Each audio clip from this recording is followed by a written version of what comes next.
¿Conoce a esta persona? ¿La conocen? ¿De dónde? De las Kardashian, exacto. Exacto. Ven el programa. Vamos a tener que hablar con varios pastores aquí para que hable con ustedes los programas mundanos que están viendo. Gracias a Dios ese programa se acabó. Yo siempre decía a mi esposa, ¿por qué no se acaba ese programa? Se acaba una temporada tras otra y ese programa estaba ahí. Bueno, este hombre, el papá de las Kardashian, ¿no es cierto? Que así se le conocen popularmente en Chile, el papá de las Kardashian, así le dicen acá en Chile, ¿sí? Era un medallista olímpico de los años 70, ¿sí? Ahora, este hombre actualmente, no sé si usted lo ha visto cómo está, él está así ahora, mire.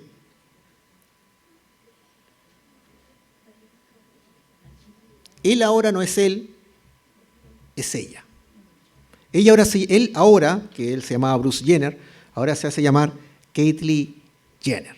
Y de hecho creo que vieron algunos episodios donde él aparecía ya como mujer en su etapa de transición a nivel biológico en operaciones y ese tipo de cosas. Y ahí todo el tema de cómo las hijas tenían que aceptar este cambio.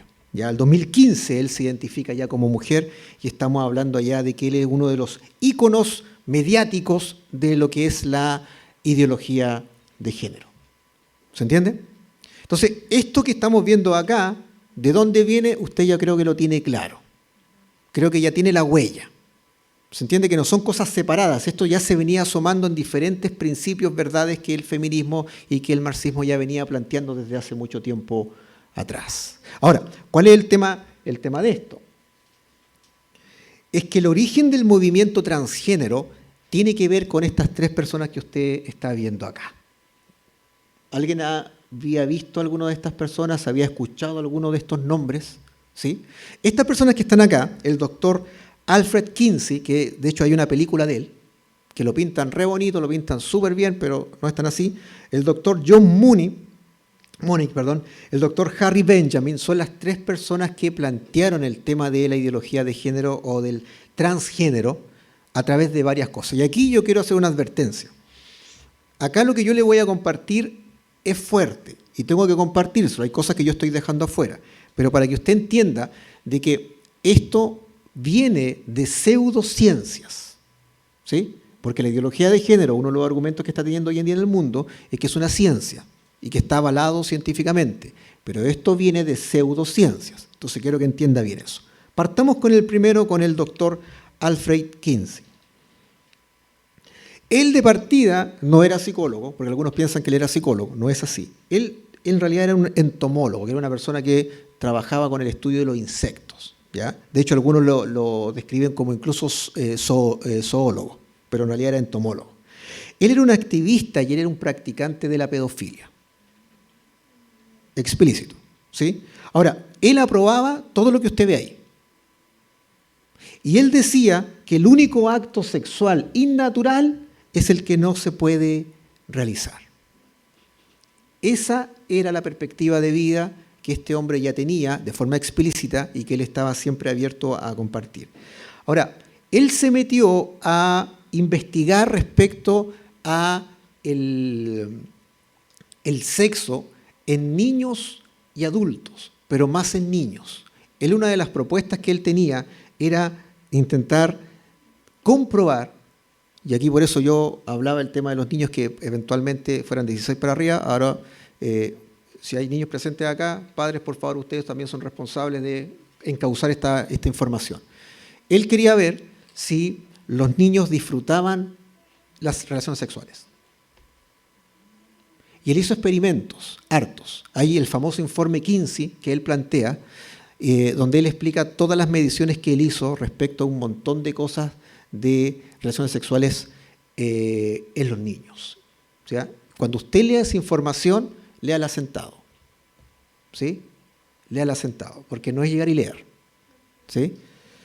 Todo bajo el pseudo o la pseudo investigación de poder ver cómo funcionaba el sexo en el ser humano.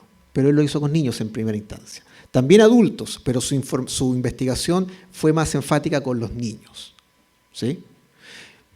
Desde la duración del clímax sexual en un niño, de si el niño disfrutaba o no, si tenía conciencia de lo que hacía, y en adultos también respecto a sus prácticas sexuales, qué es lo que sentían, qué es lo que habían hecho, y así. ¿Sí? Entonces, lo que él quería demostrar era justamente si había un disfrute sexual en niños, en menores y en esa línea en adelante. Algunos dicen que incluso las investigaciones que hizo con adultos era una excusa solamente para poder establecer esto con los niños. De hecho, hay una entrevista que está en ese informe que dura, él siempre decía cuánto duraba cada entrevista, 1 hora, 2 horas. Hubo una entrevista que duró 17 horas con un hombre de 63 años, un adulto de 63 años, donde él planteaba a este hombre que fue entrevistado y que está en el informe, que él decía todas las relaciones sexuales que él tuvo, desde relaciones homosexuales, con animales, con menores, y este hombre iba narrando. Y fue un caso fascinante para Kinsey. Y está en el estudio, está ahí el detalle. Y de todas esas experiencias que Kinsey fue reporteando, fue investigando y fue trayendo, él arma un informe, él arma ciertas medidas, él arma métricas para ver si el niño o un menor disfrutaba o no una relación sexual. Él fue uno de los primeros que estableció ese tipo de investigación, que en su momento fue muy controversial, y todavía lo es. Ahora, lo es, pero cada vez menos, porque si usted le da una vuelta por ahí a algunas charlas que están dando en el mundo, ya se está colocando a los pedófilos como víctimas, y ya se está generando un movimiento donde la pedofilia es otro tipo de orientación sexual. Y como tenemos tantas orientaciones sexuales hoy en día que se están avalando, créame, y no se extrañe, pero sí escandalícese, pero no se extrañe de que algún día la pedofilia se pueda legalizar. Porque para allá vamos. ¿Se entiende? ¿Se entiende el tenor de dónde viene todo esto? Una de las cosas que yo decía en los videos promocionales, no es tan bonito como se pinta. No es tan bonito como se pinta. Luego aparece el otro doctor John Money, y que él fue una de las personas que junto a Kinsey, él también hizo estuvo más que nada en el plano de la cirugía, porque él era un psicólogo, pero también él de alguna forma tenía una especialidad también en cirugía. Y aquí hay un caso que se conoce como el caso de David Rayner, que fue un niño que nació con su hermano gemelo, y él fue operado a los 17 meses, pero él fue operado por una condición completamente distinta, que él tuvo un problema al nacer, ¿sí? David Renner, y en esa operación él tuvo un accidente que mutiló sus genitales. Entonces, cuando el doctor John Money, que estaba acorde a la investigación de Kinsey, se enteró de esto, quisieron experimentar con ese niño. ¿Y qué fue lo que hicieron? A ese niño lo operaron y lo convirtieron en Brenda Rayner. ¿Se entiende? Entonces, ¿qué fue lo que pasa acá? A este niño, o en este caso ahora una niña, le hicieron un seguimiento anual para ver cómo se iba desarrollando tanto biológicamente, como iba viendo este tema también emocional y socialmente. Pero resulta que los antecedentes, y según las entrevistas que se hicieron también a David Rayner o Brenda Rayner, siempre se sintió hombre. Nunca pudo escapar de su psiquis como hombre. Tú entenderás que la sexualidad no es solamente biológica, sino que también es psicológica. Ambas cosas van de la mano y va un desarrollo que es al unísono. Entonces, cuando usted trastoca una de estas áreas, obviamente la otra también. Pero hay una que siempre va a generar mayor resistencia, ya sea el cuerpo o la mente. Y eso nos está diciendo que no podemos nosotros jugar con la sexualidad que ya viene determinada desde lo biológico y por ende desde lo psicológico. ¿Se entiende ese detalle? Entonces, este niño que ya era joven se intentó suicidar muchas veces siendo adolescente y llegó un punto en que a él ya le dijeron la verdad. Y luego él quiso operarse para regresar a su sexo biológico. Él después se casó, pero lamentablemente igual se suicidó. La evidencia apunta, la historia apunta a que estos movimientos cuando partieron no aportaron nada y partieron con los motivos equivocados y los motivos más distorsionados que usted y yo nos podamos imaginar.